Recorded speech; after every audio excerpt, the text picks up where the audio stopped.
Voilà, shalom bien-aimé, le beloved dans le Seigneur. Je vous salue au nom de Jésus-Christ de Nazareth. Encore une excellente année, il y a 2026 par la grâce de Dieu. Alors, Toye Kosa juste podcast OYG avec moi, un homme de Dieu puissant que je respecte beaucoup, qui va nous donner un peu l'éclairage par rapport à l'actualité qui est en train de passer. Comme nous sommes des sentinelles vraiment, il faut quand même tout mettre et puis toujours qu'on passe dans il y a lumière, il y a écrit. Alors, nous déjà salué na après-midi alléluia, shalom apôtre Balanzita. Ouais, shalom bien-aimé Boniface, que le Seigneur vous bénisse, shalom à tous les téléspectateurs qui nous suivent à partir de ce moment, que la grâce et la paix soient avec vous, shalom. Amen. Que la paix et la grâce de Dieu soient avec vous. Et apôtre, vraiment, c'est bien ici, bino, na popa oyo.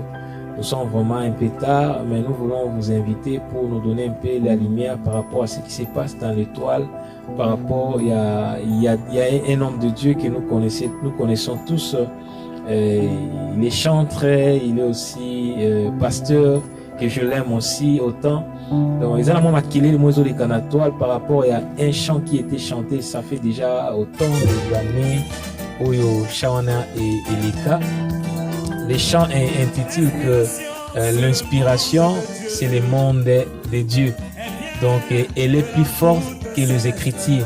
Alors, il me qui coupe ça moi, makelele, il me qui coupe ça moi, nungu. Alors, on a l'invité aux ouata 2 secondes pour me faire l'anglaise. Bon, et puis, on comprend ni pour nous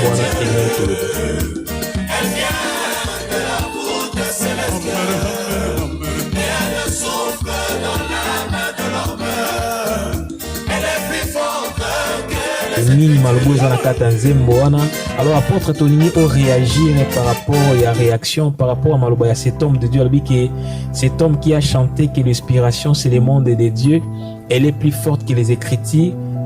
Il a menti. Donc Ameki Koloba Maloba, qu'est-ce que vous pouvez apporter en tant qu'un sentinelle par rapport à débat où ils en a toile? Shalom, que le Seigneur soit béni. Nous bénissons d'abord le Seigneur et nous saluons l'homme de Dieu qui a chanté ces chansons. Nous saluons aussi notre bien-aimé frère qui a dit que c'est un mensonge. Alors, moi je crois que l'objectif de notre émission, c'est d'essayer un peu de donner la lumière par rapport à la parole de Dieu. Parce que la Bible dit dans 1 Corinthiens 4:6, n'allez pas au-delà de ce qui est écrit. Ça, c'est ce qui est important. Parce qu'à chaque fois que nous voulons apporter notre contribution, on doit apporter notre contribution par rapport à la lumière des Écritures.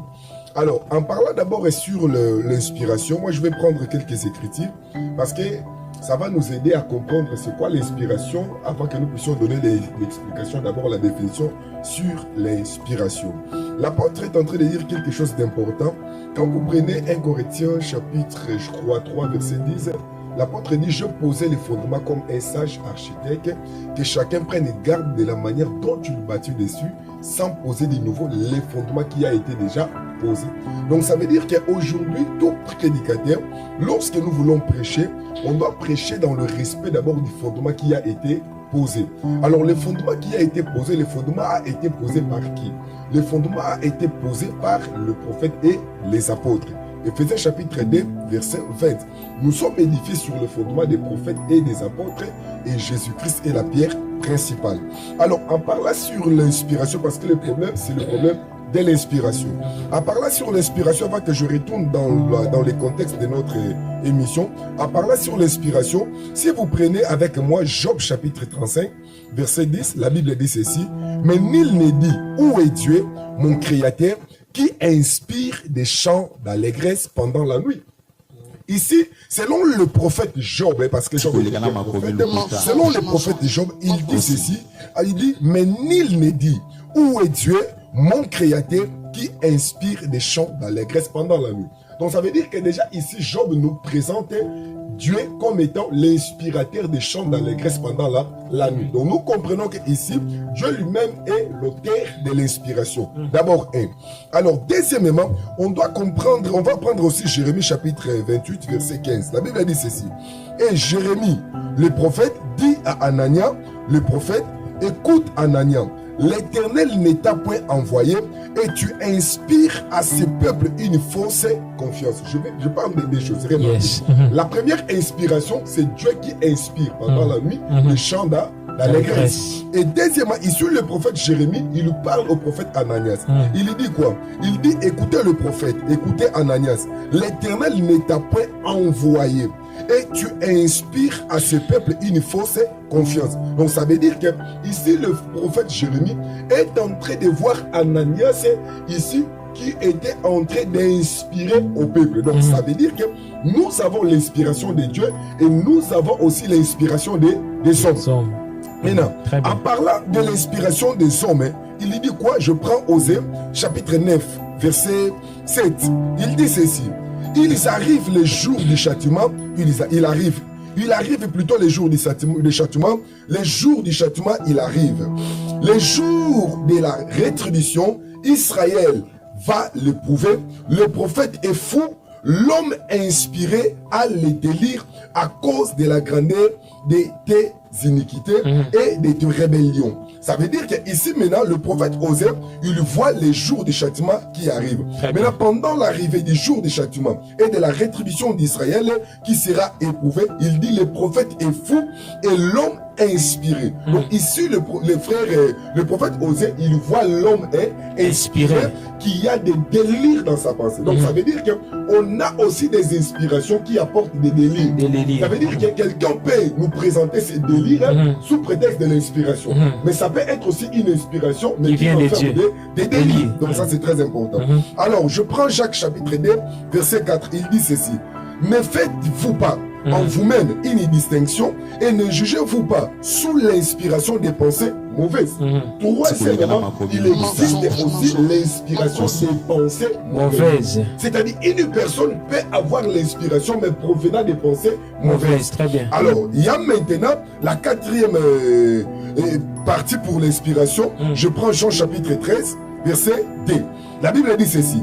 Pendant les soupers, lorsque le diable avait déjà inspiré au cœur de Judas Iscariote, fils de Simon, le destin de les livrer. La parole du Seigneur. Amen. Donc vous remarquez, ici maintenant, on a quatrième dimension de l'inspiration. Ça veut dire quoi? Il dit pendant les soupers, pendant que les gens mangeaient à table avec Jésus, lorsque le diable avait déjà inspiré. Donc ça veut dire que pour que Judas puisse aller vendre Jésus, il faut être que c'était la volonté de Dieu, mais ici selon l'écriture, c'était l'inspiration de qui? Du diable. Donc le diable l'avait inspiré. Donc nous avons ici la quatrième dimension, l'inspiration du diable. Donc, le diable aussi peut inspirer. Alors quand nous parlons sur l'inspiration du diable, là on prend 2 Thessaloniciens chapitre 2, verset 1er jusqu'au 2e ou 3e verset. Je lis l'écriture. Pour ce qui concerne l'avènement de notre Seigneur Jésus Christ et notre réunion avec lui, nous vous prions, frères, de ne pas vous laisser facilement embranler dans votre bon sens et de ne pas vous laisser troubler, soit par quelques inspirations, soit par quelques paroles ou par quelques lettres qu'on dirait venir de nous, comme si le jour du Seigneur était déjà là. Ici, l'apôtre est en train d'avertir aussi l'Église contre les inspirations. Il dit, frère, ne vous laissez pas facilement ébranler dans votre bon sens et de ne pas vous laisser troubler, soit par quelques inspirations. Déjà, ici, nous comprenons que l'apôtre dit quoi? Il dit par quelques inspirations qui sembleraient venir de nous. Donc, ça veut dire que nous sommes dans un moment où les gens peuvent apporter des inspirations, soi-disant venant des apôtres, mais ce sont des inspirations qui apportent des troubles. Déjà, ici, nous comprenons qu'il y a l'inspiration de Dieu, il y a l'inspiration des hommes, il y a les inspirations des délires, il y a l'inspiration du diable, et il y a des inspirations masquées. Ok, très bien. Alors, quand on parle d'une inspiration masquée, c'est comme une inspiration qui vient des apôtres. Quand on dit que ça vient des apôtres, c'est comme une inspiration qui vient des Écritures. Alors, on doit toujours veiller, sonder les Écritures. Pourquoi? Parce que ici, quand vous descendez dans le verset 3, il dit que personne ne vous séduise d'aucune manière. Donc, ça veut dire que cette inspiration peut apporter une séduction. Alors là, maintenant, quand on prend 2 Timothée chapitre 3, verset 13, la Bible dit quoi? Il dit ceci, mais les hommes méchants et imposteurs ici, je vais continuer avec cette écriture lorsque je peux essayer un peu d'avancer pour aller essayer un peu de conclure avec ça. Donc c'est très important. Alors remarquez, c'est quelques écritures que nous venons de lire.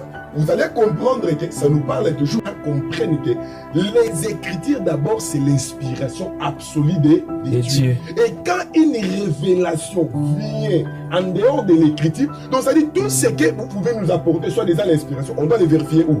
Dans l'écriture. Donc ça veut dire que si cette inspiration est égale à l'écriture, donc ça veut dire la véritable inspiration c'est qui? C'est les écritures. Merci beaucoup. Comment la mission dans commentaire, qu'est-ce que tu en penses par rapport à ce qui s'est dit et puis par rapport à ce qu'on a partagé na poko on a lelo? Comment la mission dans commentaire, vraiment ce qui est soumasi à zonité, tokokuta na bongo à la prochaine pour la émission na biso une histoire, un parcours. Que Dieu vous bénisse. Bye bye. Ciao.